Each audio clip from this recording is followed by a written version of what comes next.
The views expressed and the opinions given by the individual host and their guests do not necessarily reflect those of Para X, its affiliates, or its sponsors.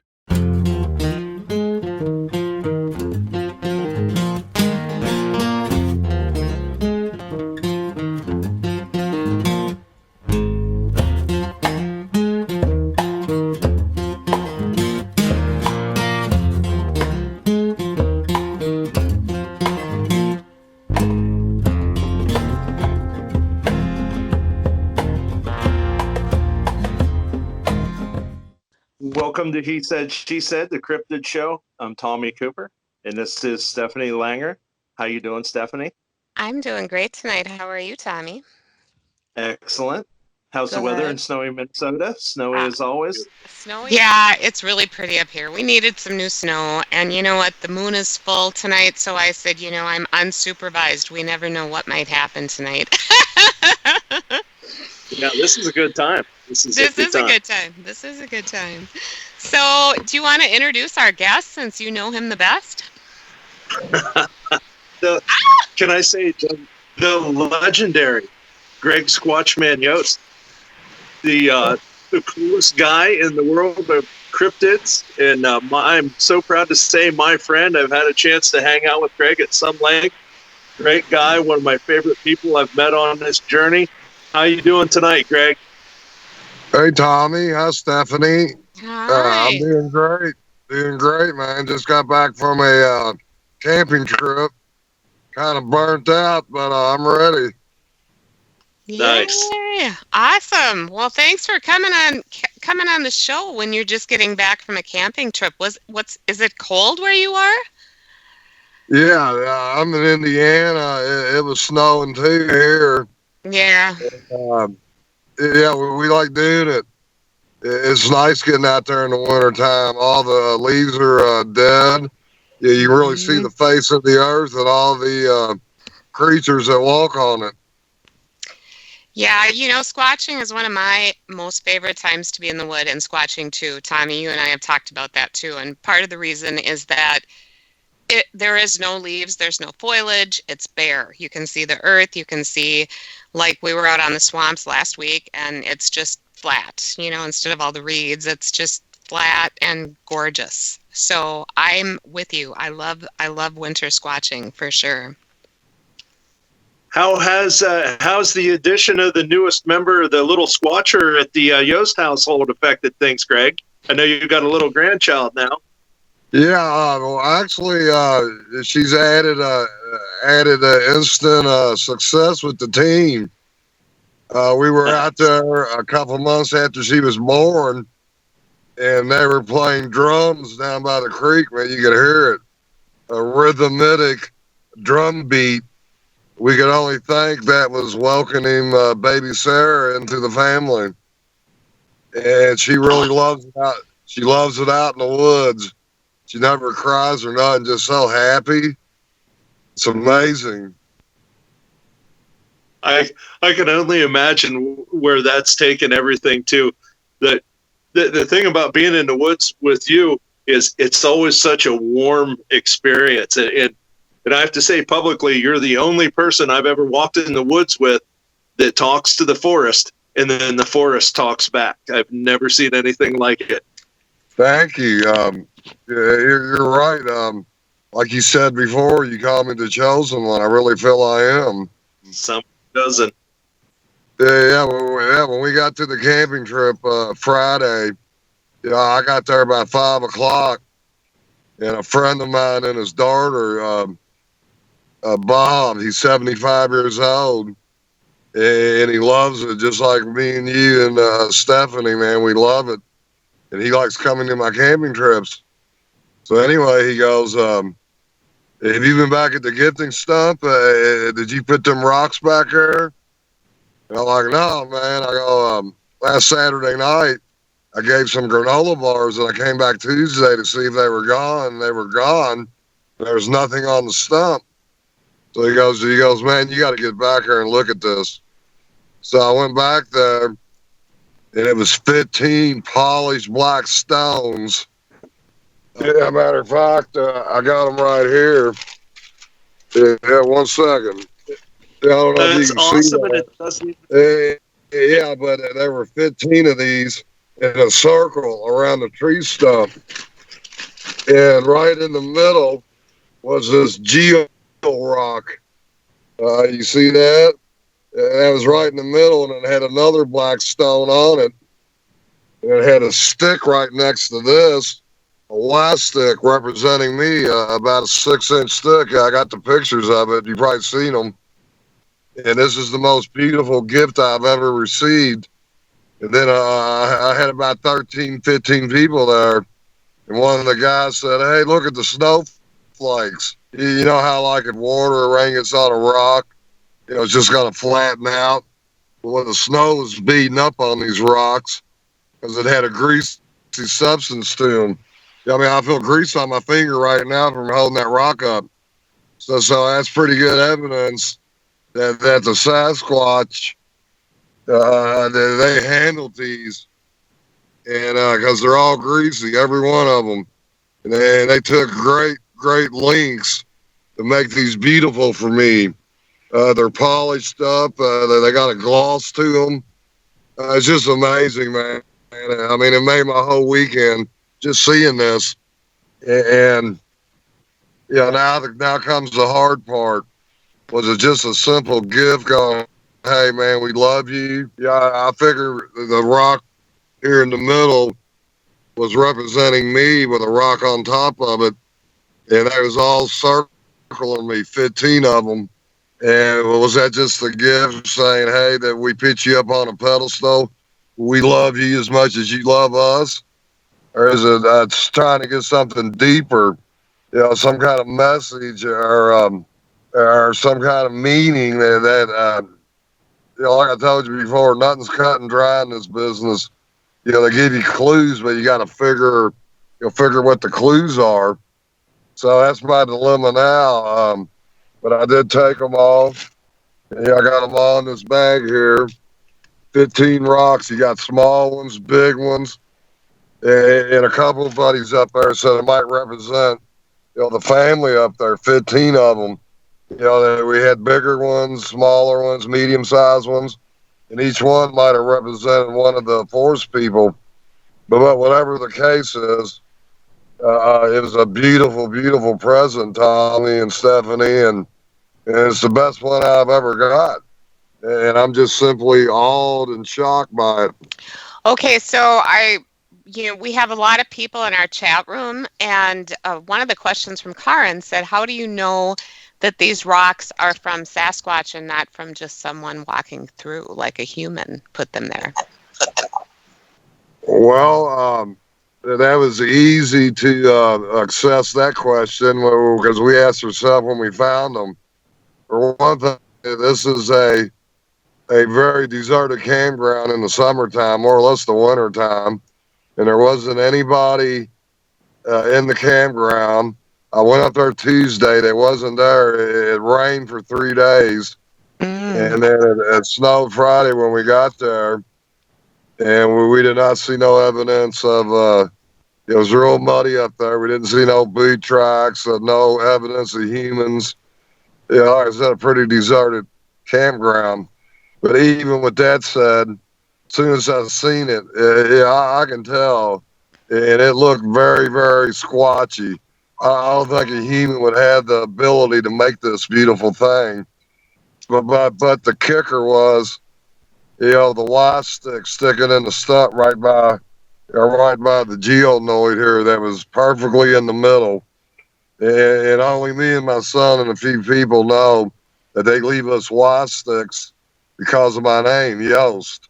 That Y represents me, and this was all for me. And then what I just explained to y'all and the viewers, these rocks are nowhere to be found. We walked down in the creeks. We walked all over looking for rocks like this. We cannot find one of these, but yet they got 15 of them. And I told you they got a greasy film on them. Yeah, I mean, my fingers are greasy right now. Everybody knows Sasquatch leaves greasy fingerprints. They got greasy, oily fingers. And And when you put all that together, everything points to one thing. It's Sasquatch. Yeah, I mean, he was. I Mhm. mean, nobody even knows where my gifting stump is. Just the Mhm. people to come up here, and I hang around a lot of good-hearted people like me with high integrity and high truthful research into this subject, and they would never do anything like this. Uh, And Bob and his daughter Debbie, yeah, I mean, they found it, I mean, it was like two kids on Christmas morning. I mean, everybody knew what it was. I mean, if you've been doing this as Great. long as me, you you can pick out the stuff that's probably fake and the stuff that's real. And this here is 100% real. I can guarantee it. Well, did you find any tracks or footprints or anything around there to suggest that, it was from a Bigfoot? Well, yeah, there's pathways coming up the hill, down from the creek, over the mountain, and they all lead to the gifting stump. You got to keep in mind, Stephanie, I have been gifting on stuff here for a lot of years. It's very special for me. Every time we go up there, go camping, I bring them apples, bananas, granola bars, donuts, and this is the first gift I've ever got in return. And it's very huge. It's huge, but yeah, it's just not some random thing. You know, this has been going on for a long time, and we have got evidence of them getting in. My baby, I mean, my brother, he put baby powder around the stump one night and put donuts, and there was a about a size 8 juvenile print right in the baby powder, a big old wide foot, and he was the only one there at the campground when this happened, and this was back in the fall, and he can assure you that no humans. Yeah, I mean, you got to come through our camp to get back there. You know, it's not even around the camp area. You got to walk back into the woods to this stump. And it's just, we didn't find this out off a path anywhere in the forest. This was on my gifting stump. So, when you find, if you found tracks, do you ever make casts of them? I mean, do you have proof? People are asking me this to ask you this from the chat room. Yeah, I So, got a whole box full of footprints. okay. Uh, but when it comes to me, I'm not your regular run of the mill researcher. I could care less about proving Bigfoot is real to anybody. My job is to tell the truth about who these people are, what they're here for, and everything in the middle. I'm the man who connects the dots. I mean, that's fine if people want to cast footprints. I started that in my early days, but I'm way deeper into this now. I got them leaving me presents like this and talking to me, calling out my name. Um, it gets deeper and deeper by the month and the year, and footprints, tree knocks, hollers. I don't do anything. All I got to do is go into the forest. Like Tommy says, that's all I got to do. Go into the forest, and they're attracted to me like a magnet. I can go to any forest. I went to Pennsylvania. I had three of them walk down from the mountain to the back of my motel room. And Tommy, I will witness that all day long to anybody. I'd put my hand on the Bible and tell that story in the Supreme Court. yeah, I felt really strange that night. I'm a high energy man, and when I get my high energy chart levels flowing, there's usually force people around. And I'm sitting in my motel room late at night, and I get this energy, and I hear a tap on the window, and I'm like, no way. So the next morning, as soon as I woke up, I looked out the window, and there was footprints all around my window. So I'm like, what the? So I looked farther back out into the field, and I seen trackways. So I got dressed and I went out there, and I only seen two trackways. Tommy's the one that found the third one. These strides were about 5 to 6 feet wide. Tommy did filming on it, And they walked from down the mountain over this big creek, over a railroad track to a closed down wood mill, right into the field up to my motel room. It's right there in Titusville, small town, just one strip of motel rooms and no second story. And I was all the way at the end of the hall on the window facing the mountain and the field. And they personally came right to my window. They didn't go to nobody else's window. They didn't walk around the field. It was a straight beeline from down that mountain right to the motel window. So And when you heard the tapping, did you look out the window to see what you could see? yes, I did. And what did you see? Can you tell us? A dark night. A Nothing dark else. night. Oh. With a snowy field. No, I did not see You know, steps. another thing that was interesting about that event too, Greg, was the one didn't have a standard Bigfoot type of footprint. It was almost like a frog or a duck type of print, but it was humongous, like a webbed foot kind of thing. Yeah, it might have had Maybe it was a fun. lizard man. I'm not ruling anything out. It could have I been. mean, maybe it wasn't Bigfoot at all. Maybe it was something else. He had a deformed foot. I mean, you never know unless you did an examination on his foot. But I can only tell you what I seen that morning, and I tell everybody that story. That's an amazing story. That brings me to my belief where once the forest people know you, they all know you. I can go to here, to Washington, to Oregon, to Pennsylvania, to Ohio. It doesn't matter where I go. And like Tommy said, I talk to the woods, and the woods talk back to us. I'm talking tree knocks, vocals. See, even sound like a little laughter in there. Tommy, my good friend Jay Witowski, Nick Marvin, they can all be an eyewitness testimonial. When I raised my arms up and I asked the forest people to do something for them, they did it. And this is what I do. That's what I'm trying to explain, and I'm not in to prove these things. I'm trying to get a personal relationship. I mean, you ought to know this best, Stephanie. You come up to me at CryptoCon and said, I'm going to be the one. And I go, what are you going to be the one of? He goes, I'm going to be the one that walks with them. I'm like, I love you, girl, because that's what I'm going to do. I'm going to be the first man who walks and talks with God. See what I mean? That's my journey. There you go. Maybe it'll happen, right? I have my fingers crossed. Well, I'm sure it's going to happen. I'll tell anybody that. I'm not going to argue the point. Yeah. I'm not going to brag about it that I can do all this. But when this TV show comes out that I'm on, the people will know. They will finally know the real truth. And I've been waiting for this moment all my life. But I'll tell you this story real quick.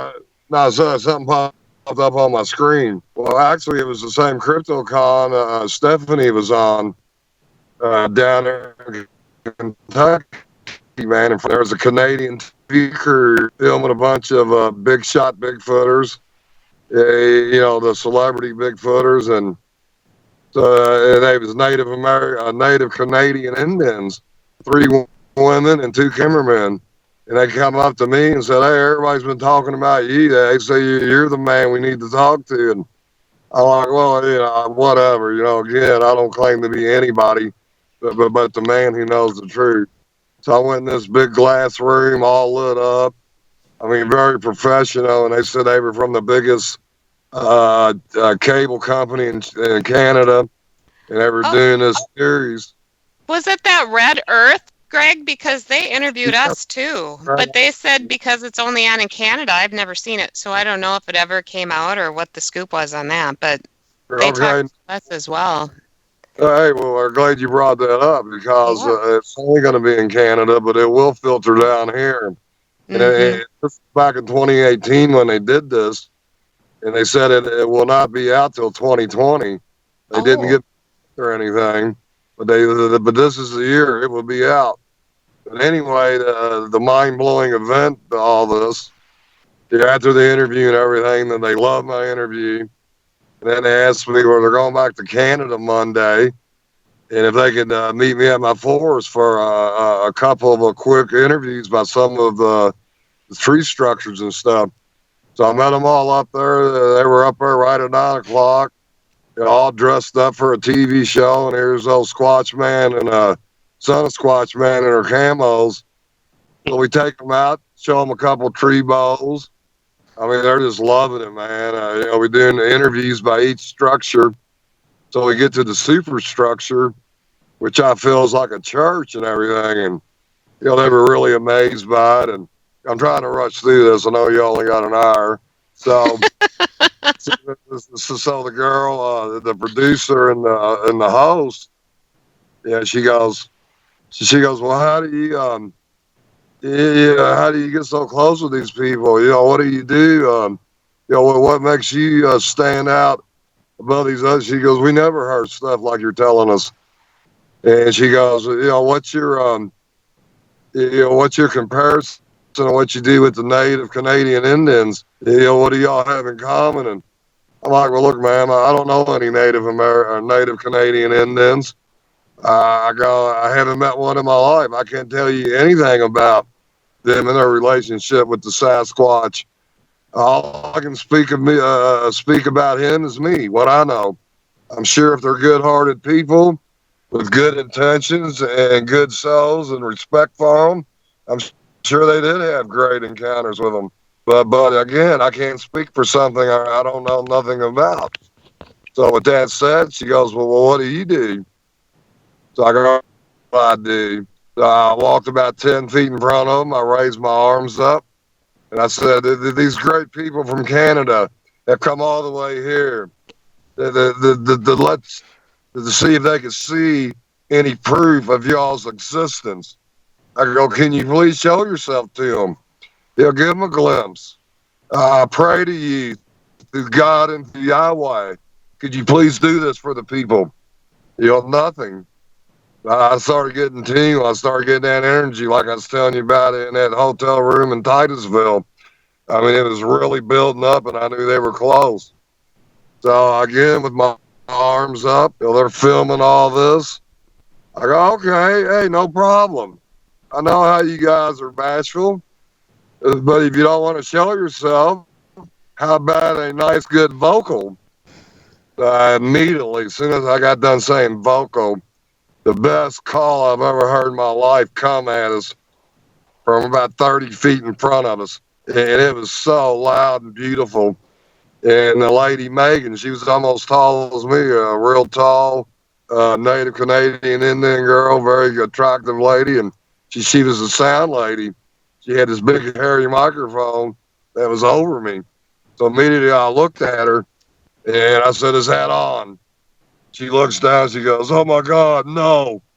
I go, turn it on. Yeah, I go, turn it on. So as soon as she turned it on, it did it again. And it was even more powerful, more louder, more intense. I mean, it was blowing through us. And it lasted about 10 seconds. And she's got all this on audio and video, the TV show. So I hear the cameraman back there. Hey, what the hell was it? It wasn't a wolf. I know. They're all just going off, man, acting all crazy. And I'm like, people. I said, get a grip. I go, you know what you just heard? I just asked them to do that. They did that. I go, quit trying to say it was other things when you know it wasn't. I go, you need to come up here and you need to thank them. They did this for you. So they all came up. They raised their arms like me. They thanked for the beautiful howl. I even had them clap, man, when we all did a standing ovation for them. It was so good. And they were freaking out. You should have seen the looks on their faces. So anyway, Tanya's about a half a mile to 3/4 of a mile up at the parking spot off the road there. So we walk up there. And she goes, oh, my Squatch, man, you nailed it today. You killed it. And I go, what are you talking about? You wasn't back there. You didn't hear the interview. He goes, no, not the interview, the howl you did, the 2 howls. And they all started laughing, and one of the girls go, Tanya, that wasn't Squatchman, that was Squatch. And she's like, oh my, yeah, she couldn't. And that was 3/4 of a mile away. And she said it was the best scream howl she's ever heard. Everybody. And they got this right there. You know, no ifs, ands, or buts. I showed the world what I can do, and the world's going to see it here when the show comes out. And this is what I do. I go out in the woods. I talk to him like Tommy said. I raise my arms up. I bless myself. I bless them. And good things happen. You should have seen all the eyes shine this weekend. I had people coming from all over that would come. First thing they said is, Squatchman, I want to see a Bigfoot.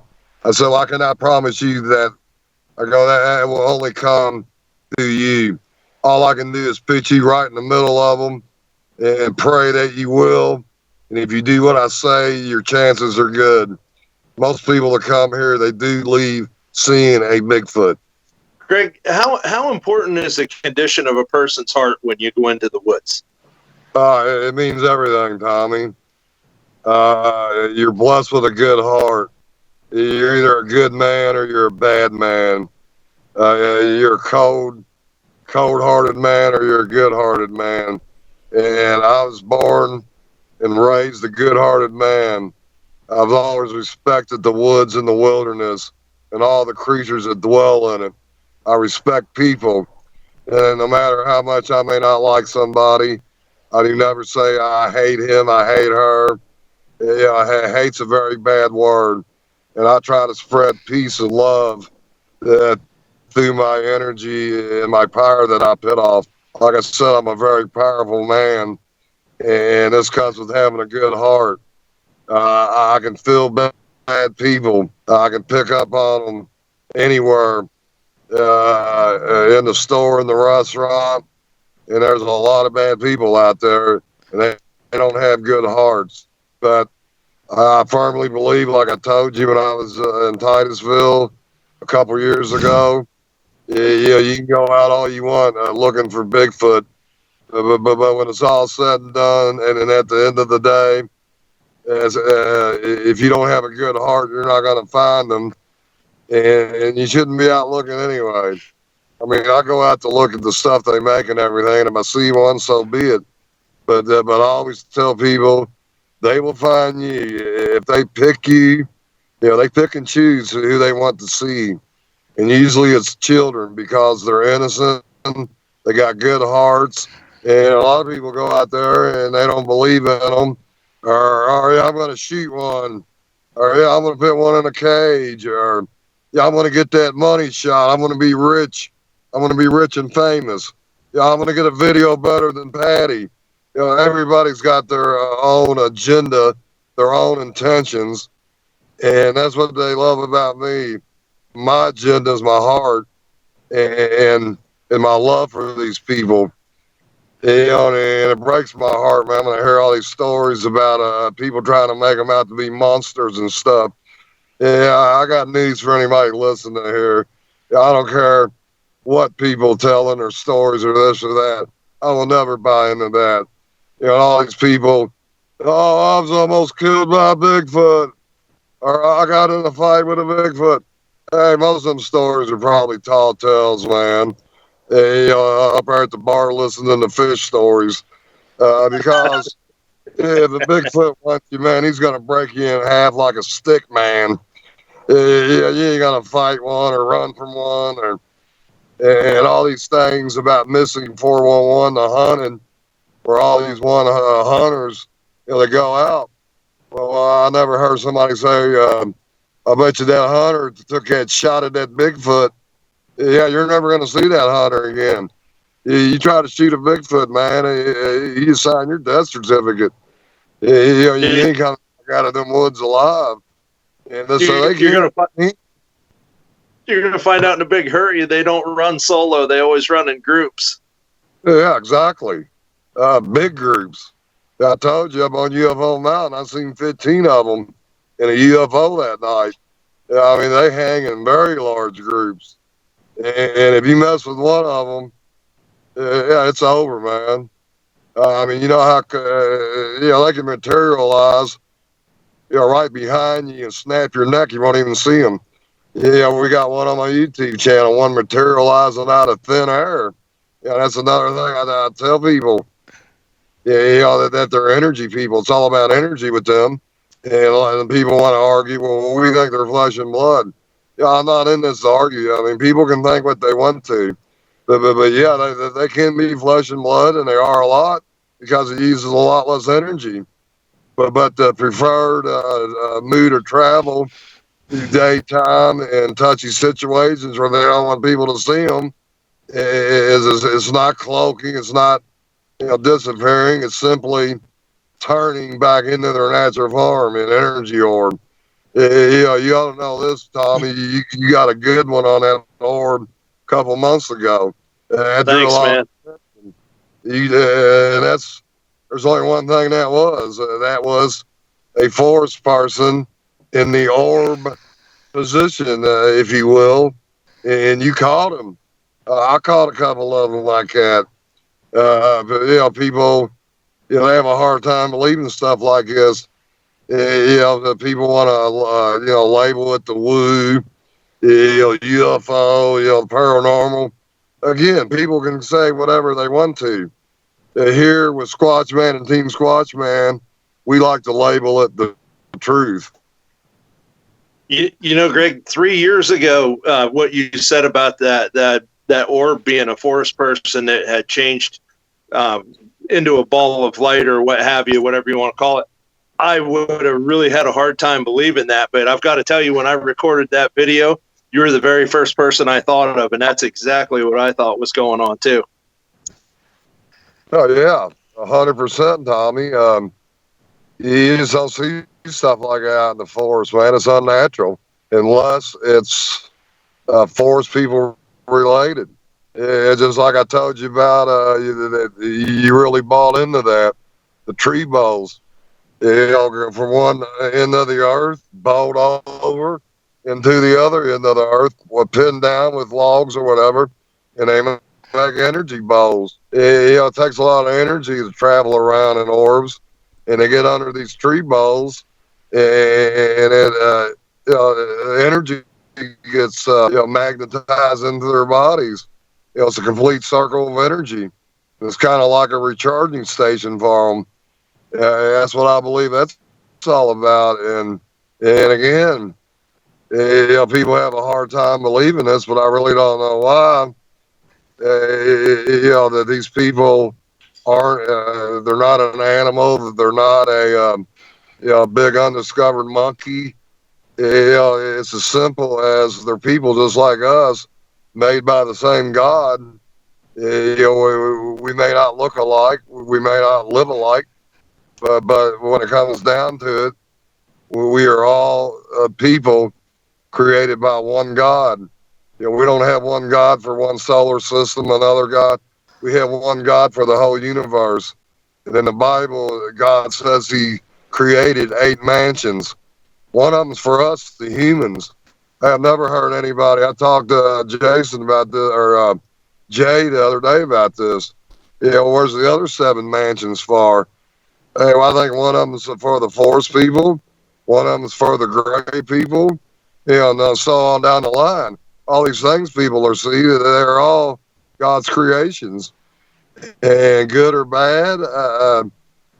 I really don't know about a lot of these things people see. Again, I can only make assumptions on what I know and what I see, and there's a lot more to it.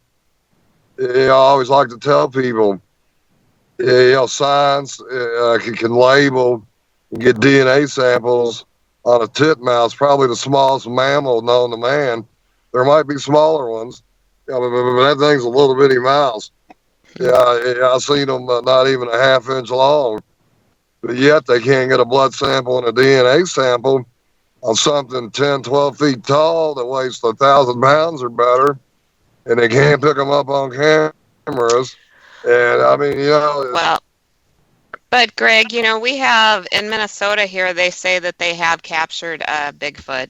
that someone killed one. I mean, the stories are run rampant in northern Minnesota. True or not, I don't know. The story is that there was a hunter in the woods, shot something, turned out to be a Bigfoot. The feds came in and took him, helicoptered in, took him to somewhere. We don't know where. So, true or not, I don't know.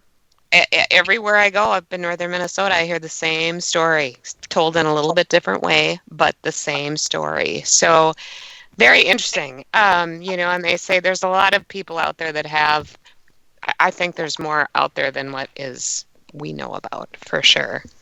But so here's a question from the chat room. So people are asking, what was your first encounter with Bigfoot?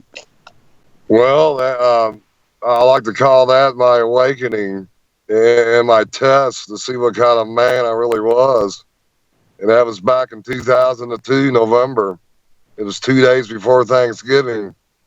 And I went to Ferdinand State Forest, about 60, 70 miles from here.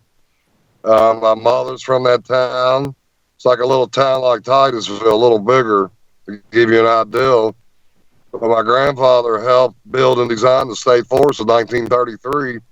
So I went out there a lot. It was my happy place. It was a very beautiful forest, the big lakes, nice rolling hills. So I went out there one November night, and I had my dog with me. I had a little fire going.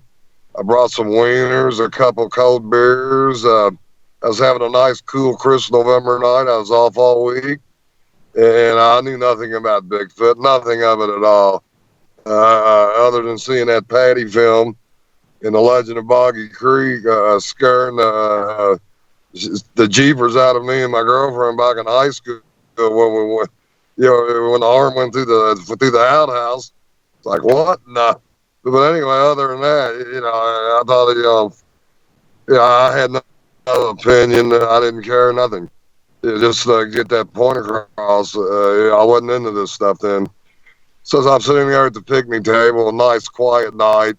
It was pretty cloudy and stuff. There wasn't a moon or nothing out. And a little dog come up, like a beagle hunting dog, blue tick mix, and started hanging around with Buddy. Buddy was a 125-pound chow golden retriever mix, and he went everywhere I went. And he was a little grizzly bear.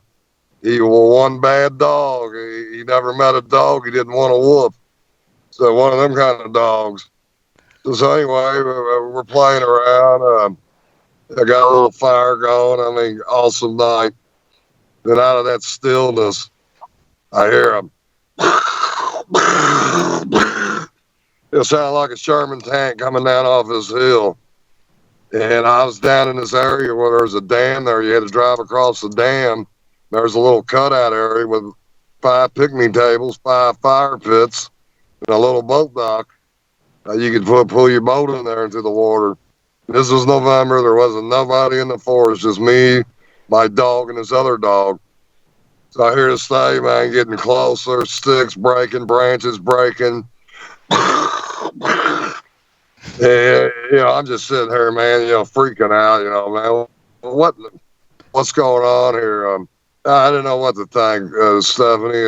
I'll be honest with you. Never heard nothing like that. Never heard nothing since. So anyway, there's a big tree there, right where the cutout starts in the little area with the picnic tables, and the rest is forest. And there's a lake there. So he stops about 20 feet behind this big tree. And I start hearing, I mean, just the heaviest breathing, man. And I go into a mild shock. I couldn't move. I'm just sitting there paralyzed. And, like, Mommy, there's a monster under my bed. Get it out of here. And, that kind of feeling. Yeah, and it kept getting louder and louder. And, like, oh my God, man, is this a dream, man, a nightmare? Since I was in the Navy 10 years, and I've been training a lot of stuff, and it's like my Navy training kicked in for one reason or another. Yeah, it's like I could hear my chief in my head. Yost, what in the hell are you doing? Get up off your ass. There's a creature back there that's getting ready to break you in half. You better do something, sailor. Here I got a 45 right in my car, parked right next to the picnic table. So I saw Buddy and this other dog walk up to the tree and sit down about 10 feet in front of the tree. Just like they was in a trance. Yeah, so I get my gun out and I pointed my gun up there. I put a round in it. I cocked it. I chambered it. It was ready to go. So as I'm screaming for Buddy, Buddy, Buddy. Yeah, and he wouldn't even turn around. I mean, he was a good trained dog. He wouldn't even turn around.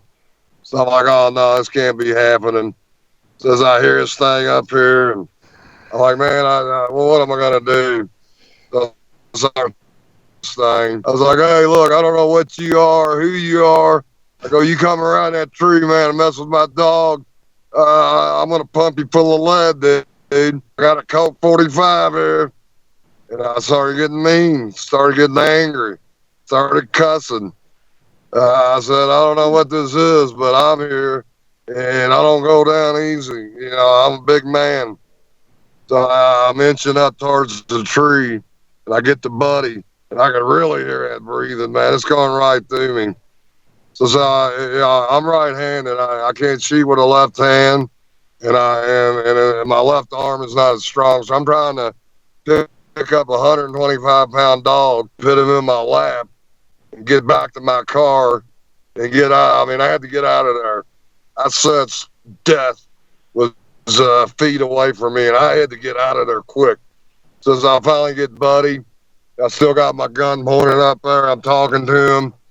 I'm like, look, I kept saying the same thing. Look, I don't know what you are. I go, but I'm going to light your ass up. You come around that tree, man. I go, I don't want no problems or trouble with you, but I will shoot you. So I get back to my car. It was a Grand Prix, a 2000 Grand Prix. I threw Buddy in the back. I jumped in, and I back all the way up to the dam, 30 feet away, with my light still pointing down there at the fire and the picnic table. So I'm like, oh man, I'm shaking like a leaf on a tree. I need a cigarette bad. I'm out in the middle of nowhere. My cooler was up there. Everything I had, stuff I brought, and Buddy's leash was up.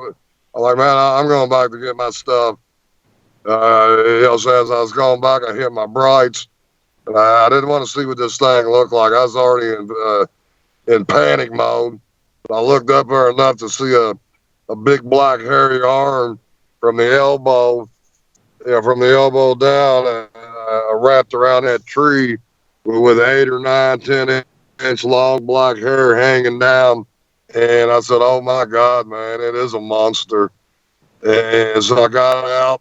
I was only a foot from the table. I just opened up the door, cracked it, grabbed my stuff, threw it in there. I got out with my gun again, and I said, hey, I'm getting my stuff. And I happened to glance over, and I seen that dog over there looking up. I said, oh, my God. So I tried to call him. He wouldn't come. So I already thought I pushed my luck. I wasn't going to go back up there for that dog. A lot of times I wish I would have, but I didn't. I can't cry over spilled milk. I hope the dog made it out. But anyway, I jumped in my car and I hightailed it back home. And then I went on my personal journey. I didn't know there was people like you all out there. I didn't know anybody was into this. I didn't know anything. I asked Tommy. I don't even have a telephone. I never on the computer. I'm a simple man. And I thought this was just me, man. This was on me. And I was always believed if you're going to find out the truth, you got to find out yourself. Don't take anybody's word for something like this anyway. So that's where my journey started. Great. Greg, what do you think that the message is from the forest people that they're trying to tell us? Well, they're trying to tell us that we need to respect ourselves and fellow man better, that we need to respect the forest, the waters, and the air, that man is a very crippling disease race. Everything man touches, he destroys. The forest, with timber harvesting and herbal sprawl and just, I mean, how many houses and businesses do you need to keep tearing down woods? The air is horrible. You know, a lot of people say they're putting them chemtrails up there. Um, the pollution. I mean, but back when God created this planet, you could walk up to the All Creek or the Ohio River, get you a glass of water and drink it, and not worry. If you do that today, you'd probably croak. You know, everything man's involved. You know what I mean? Everything man Mhm. touches or involved with, he screws it up. Well, You know, on the other hand, though, the native peoples of America, the Native Americans live in close contact with Bigfoot. They say that Bigfoot is a race that stays separate from them, but he also teaches them and, shows them where to eat. He says, eat what I eat, do what I eat, but leave me be. And lately, we've seen a resurgence in Bigfoot sightings here in Minnesota and even close to the Ontario border because there's a lot of clear cutting going on. Exactly one of the things that you talked about, Greg, and the Native Americans are thinking that Bigfoot is coming back, telling us to stop, and because we're destroying Mama Earth, we're destroying where he's living, where we're living, and that's why he's coming around more often. Um, but but the native peoples, my point is that the native peoples of America live hand in hand with Bigfoot, and they say he's a race that remains separate from them, yet teaches them much. He's one of the 7 teachings of the Ojibwa people here in Minnesota, actually.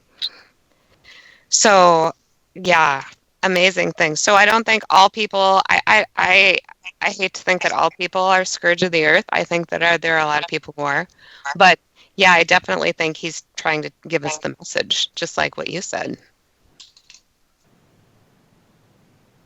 And he I is a agree. teacher. Yeah, as far as the Native Americans, yeah, they were close to Sasquatch because they're like me. They were simple-minded people. They Hmm. only took from the land what they needed. They didn't pollute it, and they Yep. cleaned up after themselves. And yeah, they lived hand in hand. Yep. And I'm fortunate that I know many, and their teachings are still here. So, yeah, it's very cool, very interesting. But so you don't want to, so you're not out there to prove. Here's what I'm trying to get at is so you're just out there not trying to collect proof or any kind of to show people, right? So all we have is what you're telling us. We have no proof, no film, no pictures, no casts. It's all what you're saying, correct? No, actually, you're totally wrong. I got some of the best pictures of Bigfoot you ever put your eyes on, and I also got one of the best pictures of a dog man you will ever see. What I'm telling you is I got all this stuff now. I do not need any more. How many footprints do you need of Bigfoot? How many pictures do you need of Bigfoot? I'm trying to tell you I'm above that now. I got plenty of proof. I got plenty of credibility. Anybody who doubts my word, I would take you out to the forest and I would disprove your beliefs. That's what I'm saying. Okay. Also, don't forget about your audio too, Greg. Your audio is some of the best I've ever heard as well. The best audio. I think I got some of the best of everything. I agree Uh, with you. some of her friends out here, they can vouch for me. They know what I can do. I don't got to prove myself to anybody. I know who I am, and they know who I am. I mean, I'm at a level where most people will never see. And as far as the dog man stuff goes, that's not even something that you were after. That just presented itself to you. Exactly. I was taking a picture of a tree arch, and it appeared right behind the tree arch.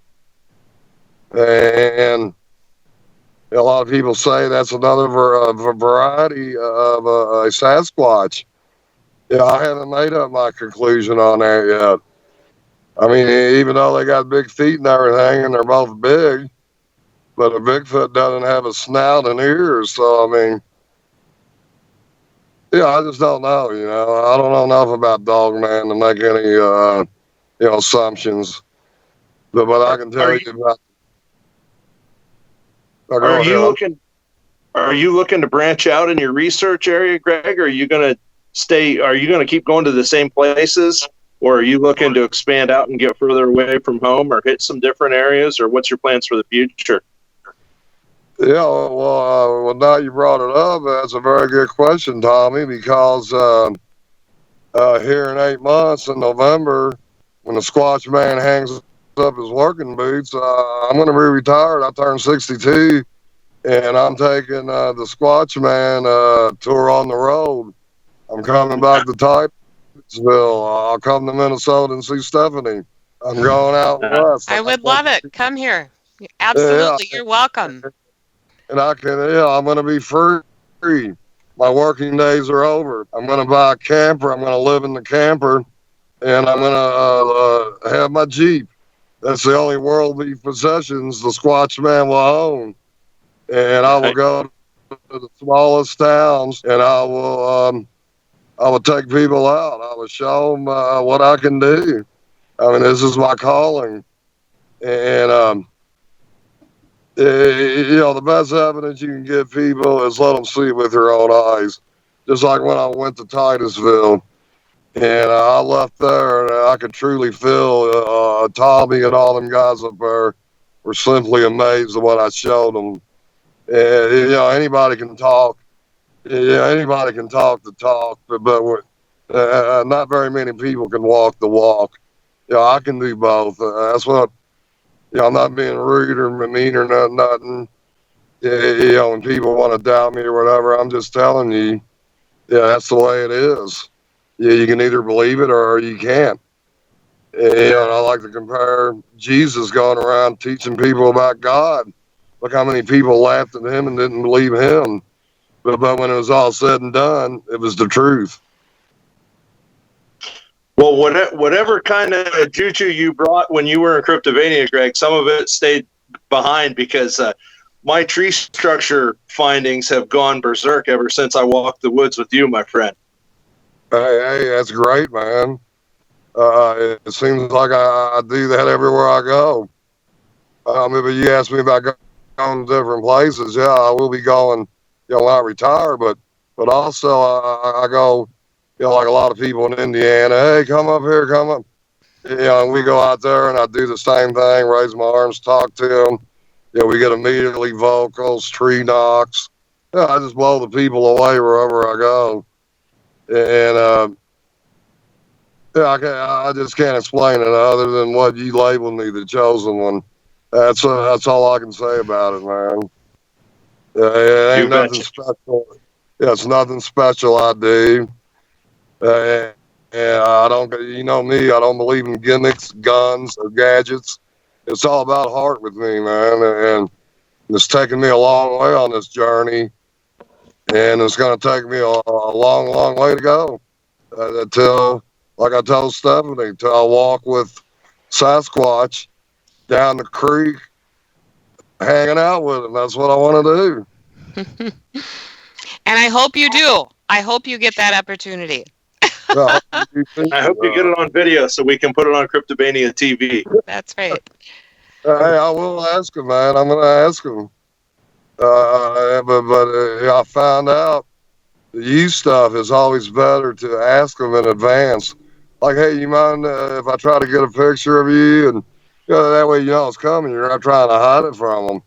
I just want this, for myself. And I'm not going to bring people out here. And you know how paranoid Bigfooters are. They think everybody's going to go to their spot. And I really don't like. Yeah, I mean, a spot's a spot. I can go anywhere and it can be the spot. You know what I mean? Yep. But there ain't nothing secret or nothing in nobody's spots. It ain't nowhere else. If there's a patch of woods around you, chances are you got Sasquatch in them woods. Yeah, I don't care if it's 5 acres of woods, man. I found stuff in there, right around farm fields and everything. So So yeah, I think they're everywhere, and there's massive numbers of them, and they are everywhere. Well, people don't realize how little of the country is settled. Even with all the urban sprawl, there's still such a great part of it that's wooded or non-developed or whatever. Why couldn't they be all over the place? Mm-hmm. Exactly. What every state but Hawaii has reports. Yeah, and the key is water. So if people just look for the places that have the most water, that's where the most reports are. Yeah, and that's a good point you bring up, because water. I mean, you ever watch these paranormal shows and ghost shows and everything? They always bring up the subject water. Around all these paranormal things, that they get a lot of energy from the water. So that might have something to do with it too. I always like to think that.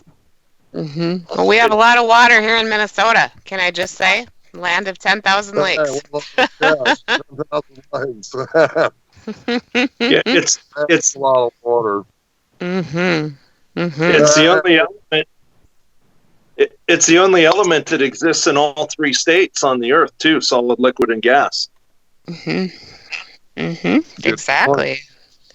Gosh, we only have 2 minutes left. So, Greg, is there anything you want to tell anybody? Is there anything coming up that you want people to watch for?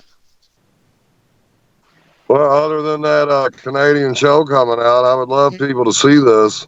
Yeah. I mean, this is the best how, and I'm sure they're gonna try to debunk it and do everything they can, but they're gonna know what it was.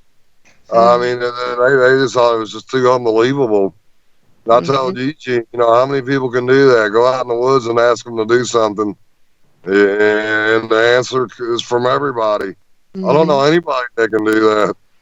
So I just feel I've been very blessed and gifted that I can do that. Very awesome. I don't know any other way I could put it. I mean, some people claim to have these abilities. I haven't seen it. Yeah. I've only seen it once, Greg. I've only seen it once. Yeah. I've only seen it one time, and that's when I was with you, buddy. I appreciate that. And that's what I'm trying to let the people know. Like 70 bring up a good point. A lot, talking and telling stories, but when you have people with you, that can story, then it's more than just a story at the end of the day. Exactly. It's by other people. And that's where it's at now. So many people see me do this, and that's going to be on national TV. So it's going to be a lot more than just stories. I can grant you that. Yeah, so we will look for that, but we have to go because it's 1 minute. It's probably 30 seconds. I'm surprised Jason isn't pinging in on us. So, Greg, thanks for being on the show tonight, and everyone, thank you so much for listening, and thank you to our fabulous producer, Mr. Jason Trost. And we will be back next week, Tommy, with Chief Elkhart Running, which is really going to be fun, right? So we're going to talk about Bigfoot and little people and giants and mounds. Looking forward to it. Thanks again, Greg. It was great. Thanks for having me on, Stephanie and Tommy. Thank you. Anytime. Era X Radio.